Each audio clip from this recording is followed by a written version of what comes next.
everyone! So for today's video, pakita ko sa inyo kung ano yung laman ng aking colostomy box and kung ano yung mga gamit nito. So I have here this rectangular shaped box na transparent. Mas gusto ko yung transparent, it's because mas madaling makita kung ano yung mga nasa loob nitong box and madali ko ring makita kung ano yung meron or wala sa loob na kailangan ko. So, mag-start na tayo. This is a surgical box from Surgitech. So, hindi ko alam kung saan galing to be honest. Pero, bigay ito ng mother ko sa akin. So, check nyo na lang sa medical depot na, what do you call that? Na medical supplies kung meron din silang ganito, or either pwede naman kayo bumili ng anything na box kung ano yung prefer nyo, ano yung size, color, para maging colostomy box ninyo. Kasi importante na meron tayong box or specific na pinaglalagyan ng ating mga colostomy tools na easy to get, para isang lagayan ka lang, andyan na lahat ng kailangan mo, hindi ka napahanap-hanap kung saan, diba? So, i-open na natin siya. Ito yung lock niya. Tada! So, mag-start tayo. I-side ko na lang para mas madali. Dito sa alcohol.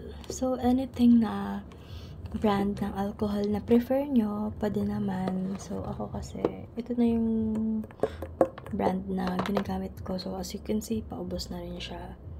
Pero, kung meron kayong mas maliit, much better kasi para hand carry or hindi siya nakakakain ng space. So, this alcohol used for sanitation, sanitize ng hands mo. 70% solution, antiseptic, disinfectant, hypoallergenic with moisturizer. So, may mga ibang alcohol kasi na nakaka-dry ng kamay.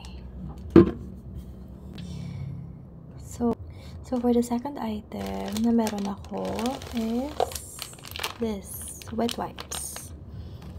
Kasi, importante yan. Kapag magpapalit tayo ng bag, kailangan natin ng wet wipes, pumunas dun sa mga pupunan na tira dun sa gilid ng stoma natin, or kung saan mo man kailangan gamitin tong wet wipes. Lalo na kapag nasa labas ka or bigla ang lakad, importante yung wet wipes. So, may kanya-kanya tayong purpose kung saan natin ginagamit to. It's up to you kung paano mo gagamitin or saan mo gagamitin.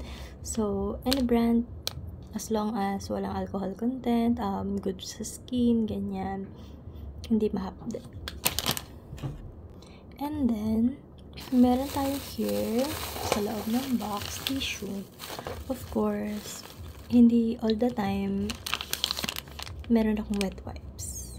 Merong instances na nakakalimutan ko magdala ng wet wipes. So, ano yung alternative, which is tissue. So, meron akong tissue roll dito na nakabalot sa plastic. And then, meron pang isang mas, ano ba to? Parang paper towel din na mas malaki. Parang rectangular shape siya. So, huwag nakalimutan lagi rin yung tissue. Importante rin yun, lalo na pag bumabiyahe or maalis tayo. Kahit saan kayo pumunta, lagi kayo magdala ng tissue, wet wipes, alcohol. So, ayun nga. So, meron akong gunting dito.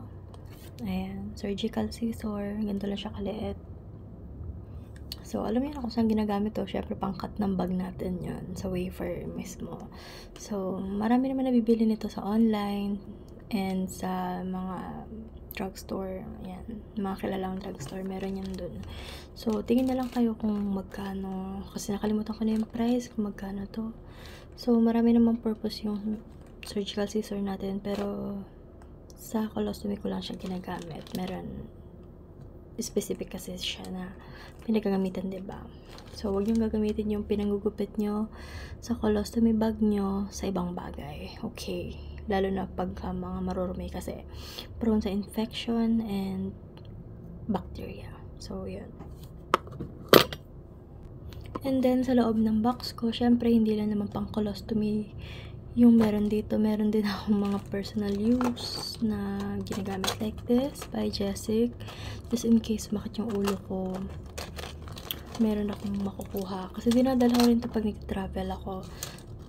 So, ito by Jessic. Importante sa akin to kasi may mga times na sumasakit yung ulo ko. And then, this one, inhaler also. Lalo na kapag sigsag yung biyahe, so nakakahilo. So, kailangan natin ng inhaler from Vicks. So, yun. Nakaka-relax siya. Nakatulong relax. And then, meron din ako melatonin. So, this is from Weber. Melatonin. Tignan natin kung may laman pa ba. Feeling ko pa ubos na ito. So, mayroon na lang mga 5 pieces. Hindi pa kasi ako ulit nakaka-order kasi out of stock na siya dun sa online na pinagbibilan ko. So, sana soon mag-restock na sila. And then, meron tayong Tegaderm. May mas malaking version nito pero nag-cut lang ako ng size na kailangan ko. Mostly, ginagamit ko to kapag hindi even yung wafer ko or feeling ko mabilis siyang matatanggal. So, nilalagyan ko or sinisicured ko lang yung wafer gamit yung Tegaderm. So, magkakat lang ako ng desired size ko. Bawa ganyan kakakapal. Ganyan. Yun lang yung ilalagay ko dun sa side ng wafer ko. Para secured siya and hindi maglilik or hindi basta siya matatanggal kasi alam niyo naman sayang and mahal yung colostomy bag. And then, meron tayong skin barrier spray. This is from Coloplast. Actually, may mga ibang brands kasi ito. And itong 3M Cavelon no sting barrier film din. Ayan. So, spray type siya. Ayan yung itsura niya. So, yung purpose niyan is para hindi masugat yung mismong gilid ng stoma natin. Or yung mga friction, maiwasan natin. Ganyan. And meron ding isang klase pa na no sting barrier film. Pero ito para siyang cotton buds. Yung nasa loob niyan, para siyang cotton buds. Pero same lang sila niyan. Pero kung papipiliin ako, kung ano mas gusto ko, this. Kasi mas madali siyang gamitin. And hindi siya mabilis matuyo. Ito kasi pag nabuksan mo, parang natutuyo siya kaagad. So, pili na lang kayo kung saan yung gusto or ano yung gusto nyo na gamitin. So, ayun. Set aside natin siya. And then, meron ako here na stoma powder. So, as we know naman talaga, stoma powders ginagamit to para dun sa mga skin irritation sa gilid ng stoma natin or sugat, mostly sa sugat talaga. Dati hindi ako masyadong gumagamit ng stoma powder pero lately, napapadalas talaga yung paggamit ko ng stoma powder kasi meron ako yung parang maliliit na butlig sa gilid ng bituka. Which is Makati talaga siya. So, ginagamitan ko siya nitong stoma powder. This is from Hollister brand. Pero, meron pa naman ding ibang brand ng stoma powder. So, it's up to you kung anong brand yung gusto mo or saan kahiyang. It's your choice.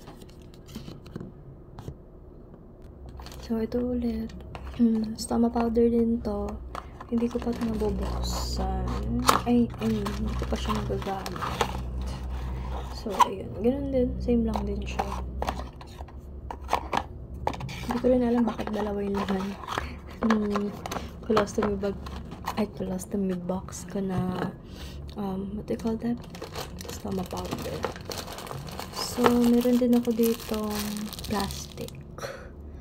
This is plastic labo. Or yung pinagbabalutan ng ulam. Ganun.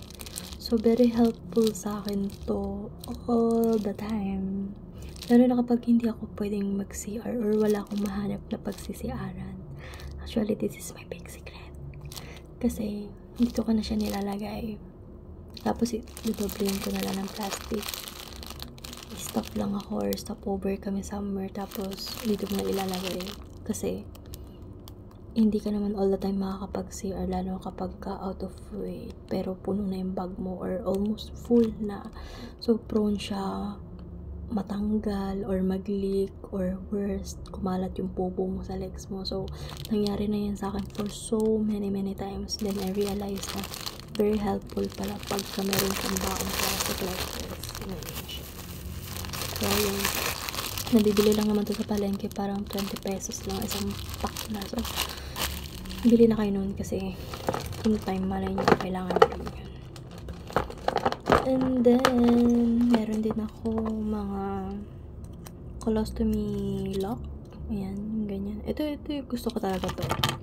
Kasi matibay ito. Hindi to basta kumakalas. Meron kasing klase dati na nabibili sa Mercury Drug na mabilis lang siya matanggal.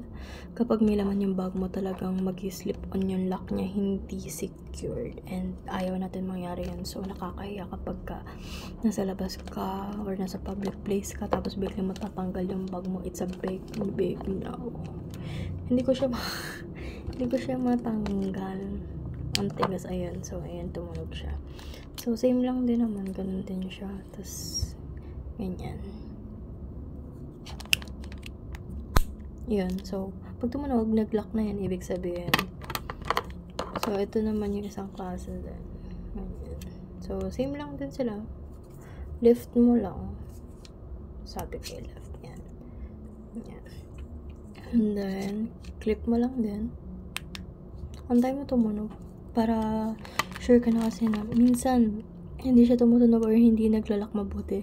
So, may tendency mag-loose or matanggal. Hindi malak yung colostomy bag mo. So, importante rin to kasi minsan pwedeng maputol yung dulo or either nalaglag sa toilet or whatever. Kung ano mang accident yung pwedeng mangyari sa'yo while nagpapalit ka or nagdi-drain ka ng bag. So, importante na meron kang spare na dala. And then, this is a medical adhesive. Kapag walang dikit yung colostomy bag ko or wafer ko, ine-spray ko lang to dun sa gilid. And then, antayin ko lang medyo mag-dry out. After that, pwede mo na siyang i-press ulit dun sa paligid ng stomach mo. And, yun, kakabit na talaga mo yung wafer. So, very effective naman siya, pero hindi available ata ito sa, ano bang brand to? Feeling ko Hollister din yung nito brand. So, hindi ko, ayan na, tama.